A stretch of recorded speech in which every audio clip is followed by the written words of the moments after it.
Magandang umaga pala sa inyo. For today's vlog, may biyahe tayo for today at na-pick up ko doon sa bahay. And actually kagabi pa to na nag-book. So alanganin kasi. Pinick up ko na yung booking niya.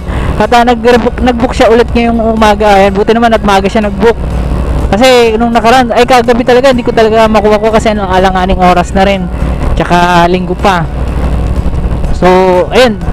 So ngayon pupunta tayo ngayon sa sa pagpipick upan natin ng ng deliver ngayon. Data. Ito nga pala papunta nga pala ng actually from San Carlos to Tarlac yung biyahe natin for today.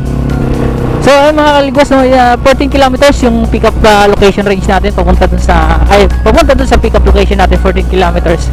And then 43 kilometers naman pagka-pick up natin magmula doon sa pick upin natin hanggang doon papunta sa pagdadrapan natin ng item. So ang pagdadrapan natin nga pala sa may Tarlac, lagpas ng San Clemente yung pagdadrapan natin. Ang problema pa hindi ko sila makontak parehas. So yung yung pick up tsaka yung pati yung pagdadrapan natin ng item hindi ko parehas sila makontak. So pero tatry pa rin natin silang puntahan ngayong umaga. Actually mag-alas 10 na. At kanina ko nakuha ko tong booking na to, alas 9 ngayon ko pa na pick up at may nasikaso pa tayo sa bahay. O nga pala mga kaligwas ito nga pala yung second second booking. Yung iba hindi talaga natin matanggap kasi makita nyo naman sa mga previous video ko, yung mga pinakita ko sa inyo mga image ng mga booking ang lalayo at saka alanganing oras. So hindi tayo pwede talaga tumanggap ng ganong alanganing oras. So ayan, ingat-ingat pa rin tayo sa pagbabiyahe. Ayun, iwanan ko muna yung mga alaga ko. Papainumin ko pa naman sana ng gamot, hindi ko pa ng vitamins, hindi ko pa napainom. So iniwanan ko muna yung mga alaga ko sa sako para siya na muna mag-asikaso sa mga hayop. 9.7 kilometers pa. Hindi ko alam kung ano itong Giancis na to. Ang alam ko itong Giancis na to ang Giancis na to alam ko sa pagkain sa tinapay ito yung biyahe natin parang bumiyahe ka lang ng papuntang ng Urdaneta, magmula dun sa bahay hanggang sa Urdaneta. Pero ito naman magmula sa pipikapan natin hanggang dun sa San Clemente. Lagpas lang yata ng konti sa San Clemente. Ayun, kung gusto nyo magpa-book kay Lalamove, mag-download na kayo ulit ng app ni Lalamove. Napakababa lang ng rates pagdating sa delivery fee. So try nyo i-book yung Lalamove and i-check nyo na rin yung mga rates. So nga pala huwag nyo kalimutan, meron din pala na 4-wheel si Lalamove, and then tsaka yung mga truck na pwedeng gamitin pang hakot or panglipat bahay din. Syempre yung gasolina natin siguro kukonsumo lang tayo ng mga ng 2 litro balikan. Kasi 45 kilometers pagmula doon sa pick up location hanggang doon to balikan nasa 80 for something. So gagastos kukonsumo lang tayo ng mga 100 siguro 100 pesos mahigit yung sa gasolina natin. Medyo malayo pa tayo, 6.3 pa. Nga pala mga kaliwas kung magpapadeliver nga pala kayo, and meron nga pala tayong sa Facebook, pwede nyo ako i-direct message yan at kapost ako sa marketplace. And sa around kasi na lang tayo mga kaligwas, pero yun sa mga katabing bayan naman niya, pwede rin tayo. Basta kaya lang kaya dalhin lang ng motor. Pwede nyo akong kontakin direct sa aking Facebook page kung gusto nyo magpa-deliver ng mga item ninyo. Meron pa rin 3.8 kilometers nakasulat na one way, so hindi lang siguro doon medyo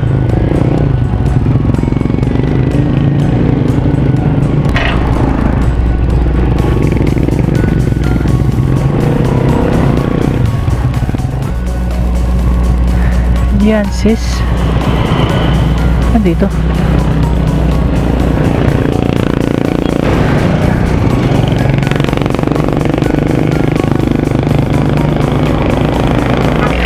Okay, Giancis dito.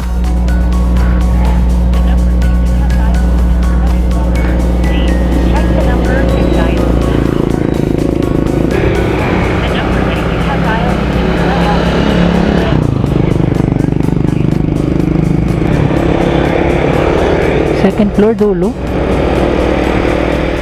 So, yun na. At tinawag na natin sa ano, sa Lalamove do sa Urdaneta Hub yung order. So, uwi na naman tayo ng bahay. Namili yung ano, namimili pala. Pwede pala mamili ang customer sa pagde-deliver. Ayun, no choice talaga tayo. Kailangan natin umuwi ng bahay. Wala. Wala talaga. Hindi natin ako yung booking, sayang. Hindi natin ako yung biyahe papuntang San Clemente sa Tarlac. At doon sa Mayantok. Ayan, Mayantok yung address ng nung pagde-deliveran. Ganun pala yun. So pagka hindi itong part na to, pagka kinlik mo yan, kung sa'yo ang booking, kung ikaw ang nakakuha ng booking at pagka-click mo nito, hindi na mag-response tong part na to, itong nasa taas na to. Ayan. Yung nakikita nyo, sana makita nyo dyan sa screen ko. Yan yung nasa taas. Pag kinlik nyo yan, dati kasi nakikita ko kung ano yung instruction ni customer. Kaso hindi ko na maklik. So meron na palang meron na palang nakakuha na iba. So yun mga kaligwas, sana makatulong doon sa mga naglalamove, lalo na dito sa sa Pangasinan, yung mga bagong yung bagong apply ng Lalamove, yung mga magsisimula pa lang. So yun, i-cancel na nung lumabas na yung cancellation. So no choice tayo, talaga kailangan natin umuwi na muna ng bahay. Kailangan natin umuwi talaga ng bahay. Wala, dinismiss na. May nakakuha na pala ng order. So sayang talaga. Kanina kasi hindi ko na talaga matawagan yung customer. So meron na palang ibang nakakuha ng booking. So dalawa pala kami. So sayang. Pero okay lang, buti naman na nakuha na yung yung delivery niya, kasi kagabi pa nagbo-book talaga yan. Kagabi pa siya nag-book. So hindi ko nakuha siya kagabi kasi langaning oras na rin. Ganun pala yun. So ayun mga kaligwas, church experience. Church experience to. Bago lang kasi akong user ng Lalamove. So ayan, i-share ko sa inyo yung nangyari sa akin for today. And pinaka-cancel ko na kasi may nakakuha na palang ibang rider. Pag slide ko, dalawa pala kami naka-pick up nung at saka kinokontak ko yung customer. Hindi ko siya makontak, at the same time hindi ko maklik yung app, ay yung yung instruction niya. So ayun, hindi na talaga may nakakuha na pala na iba. So kinokontak ko rin yung customer, talaga hindi talaga siya makontak. So yun lang mga kaligwas, ito lang yung booking sana natin, kaso wala, na-cancel pa, pero okay lang. So next time talaga kailangan ko nang kontakin yung customer ko.